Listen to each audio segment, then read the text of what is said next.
How to unblock yourself on Instagram if someone has blocked you. Hello guys and welcome to the channel. In today's video, I will be showing you how to unblock yourself on Instagram if someone has blocked you. Here, you will need a second account. You can use your friend's account, or if you have another one, then you can use it. Using your friend's or another one of your accounts, go to the DM section and tap on Create a New Message. Here, add your account that was blocked and the account that blocked you. Then, create a group chat.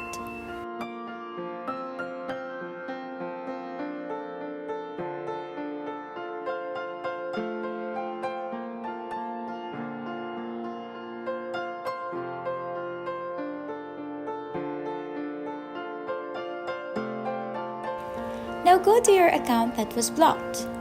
Go to the DM section. The group chat will then show up here and you will be able to see the person that blocked you. Take note that you cannot fully unblock yourself from them or see any of their posts, but you can at least message them through here. And that's it. You have now successfully unblocked yourself on Instagram if someone has blocked you. I hope you found this tutorial helpful. If you did, please don't forget to like, share, and subscribe to the channel for more tips and tutorials. Thanks for watching, and I'll see you in the next one. Bye!